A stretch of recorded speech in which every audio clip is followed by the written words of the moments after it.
नमस्कार सांग माने मु लिपि आपण मान को स्वागत करुछि आज गोटे नुआ वीडियो को।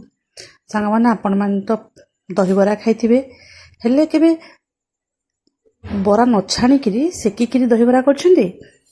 चलंतु आज बनाइबा। चलंतु सांग माने प्रथमे कालीठू मु बिरी 2 कप रे 2 चम्मच खंडे चावल पकेइथिली बतुरेइ थिली। सेटा भलो भाबरे बतुरी गला परे आज सबको पालिश करके बाटी नेली। बाटला परे बिरी को भलो भाबरे एमती फेणी देबे। टिके जस्ट गोटे पिंच मु सोडा खाइबा सोडा पकेइथिली ताको भलो भाबरे एमती फेणी देबे। फेणी देले कोन होता ना हमको बिटा हल्का हे थाए आउ दहीबरा सॉफ्ट होई थाए। देखंतु भलो भाबरे फेणी साला परे मु कोन कली ताको प्राय 10 मिनिट खंडे एमती फेणीबे।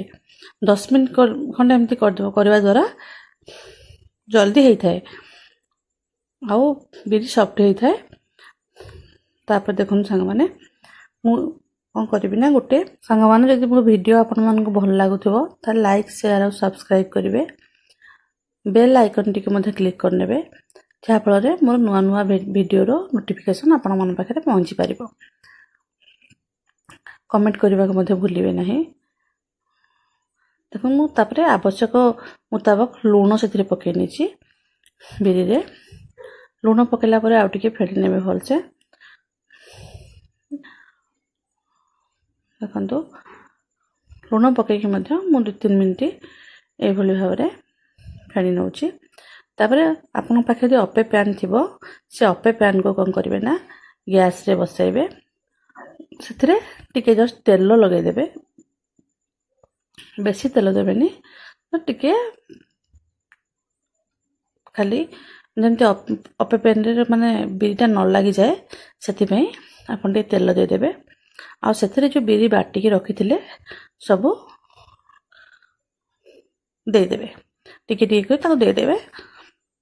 देखंतु वर्तमान मु टिके टिके करी सबुथिरे दे नउची।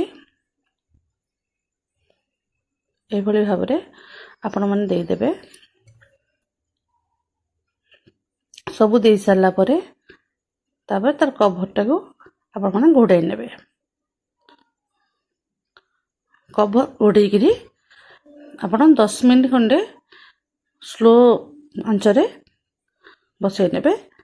तापरे अपी गुड़िको हे जाइतिला। तापर देखंतु 10 मिनिट खंडे गला परे ताको मु एमती ओल्टे नेची।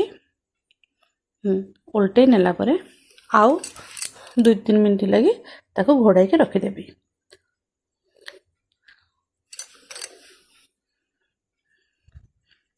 देखन सांग माने मोर वर्तमान हे सारलानी।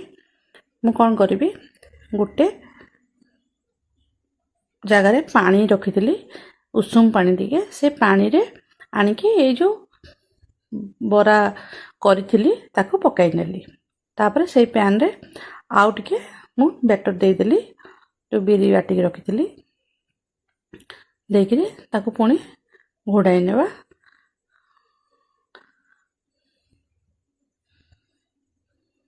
ए भली भाबरे मु सब जो करनेली। तापर एपटे कम कली देखंतु वर्तमान गोटे जगह रे मु दही नेची। दही के भलो भाबरे गोलाई नेली। सेथिरे आवश्यक मुताबक लूण सेथिरे किछि पानी देकी मध्ये भलो भाबरे मिसई नेली। तापरे मिसी गला परे सेथिरे आवश्यक मुताबक लूण पकई देली। आउ जीरा लंका भाजी के आकु गुंड कर रखिथिली से जीरा लंका गुंड किछि मु पकई नेबे। आपन को जते राग खाइबा को चाहुछन्ती से अनुसार आपन कम बेसी करि परिबे। मु गोटे बड़ चामच पकेछि आकु जीरा लंका गुंड पकेला परे भलो भाबरे गोळै नेली। आउ जो अपे माने करिकि रखिथिली ताकु सेतिर सब पकई देली। एटा हमर ऑलरेडी आगुरु लूण ଆଉ ଗରମ ପାଣିରେ ପଡ଼ିକିରି ଭିଜି ଯାଇଛି ତାକୁ ସେଥିରେ ଭଲ ଭାବରେ ରଖିଦେଲି। ଦେଖନ୍ତୁ ବରା ଗୁଡ଼ିକ ସବୁ ଦହିରେ ପକାଇ ସାରିଲା ପରେ ମୁଁ ଛୁଙ୍କ ଦେବା ପାଇଁ ଗୋଟେ କଡ଼େଇରେ ଟିକେ ରିଫାଇନ୍ ତେଲ ୟୁଜ୍ କଲି। ସେଥିରେ ଆପଣ ପଞ୍ଚଫୁଟଣ ପକାଇ ନେବେ। ପଞ୍ଚଫୁଟଣ ଫୁଟିଗଲା ପରେ ଶୁଖିଲା ଲଙ୍କା ପଞ୍ଚଫୁଟଣ ସବୁ ମିଶାଇକି ମୁଁ ପକାଇ ନେଇଛି। ପଞ୍ଚଫୁଟଣ ଫୁଟିଗଲା ପରେ ସେଥିରେ ଆପଣ ଭୃଷଙ୍ଗ ପତ୍ର କିଛି ପକାଇ ନେବେ। ଭୃଷଙ୍ଗ ପତ୍ର ପକାଇଲେ ବାସ୍ନା ଭଲ ହୋଇଥାଏ। ଦହିବରାରେ ଭଲସେ ଭାଜି ହେଇଗଲା ପରେ ମୁଁ ଗ୍ୟାସ୍କୁ ଅଫ୍ କରିଦେଲି।